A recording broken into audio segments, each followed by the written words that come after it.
South super star Rajinikanth హీరోగా, Bollywood star hero Akshay Kumar విలన్గా, British beauty Amy Jackson హీరోయిన్గా, భారతీయ సినిమా గర్వించదగ్గ డైరెక్టర్ శంకర్. ఇలా చెప్పుకుంటూ పోతే అందరూ స్టార్లే. సినిమా బడ్జెట్ 400 కోట్ల రూపాయలు. ఈ లెక్కన సినిమాపై అంచనాలు ఎలా ఉండాలి, సినిమా బిజినెస్ ఎలా జరగాలి అని ప్రశ్నించుకుంటే సినిమా రైట్స్ హాట్ కేకుల్లా అమ్ముడుపోవాలి.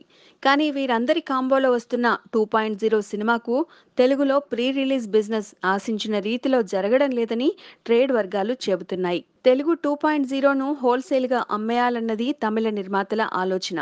వాళ్ళు చెబుతున్న రేట్ చూసినా ఇక్కడి వాళ్లకు చుక్కలు కనబడుతున్నాయట. ఇప్పటి వరకు 2 తెలుగు రాష్ట్రాల్లో బిగ్గెస్ట్ డీల్ బాహుబలి 2. ఆ సినిమా రైట్స్ 120 కోట్లకు విక్రయించారు. అయితే ఇప్పుడు 2.0కి 100 కోట్ల రేట్ చెబుతున్నారట. అంటే చిరు పవన్ సినిమాల కలెక్షన్లను మించి 2.0 వసూళ్లను రాబట్టాలి. 2.0కి తెలుగులో అంత సీన్ లేదని ఇక్కడి డిస్ట్రిబ్యూటర్లు డిసైడ్ అయినట్టున్నారు. దీంతో తాము అంత పెట్టలేమని చేతులు ఎత్తేస్తున్నారట. దీంతో 2.0 నిర్మాతలు ముందుగా 50 నుండి 60 కోట్ల అడ్వాన్స్ మాట్లాడుకుని రిలీజ్ చేయాలని డిసైడ్ అయినట్టు తెలుస్తోంది.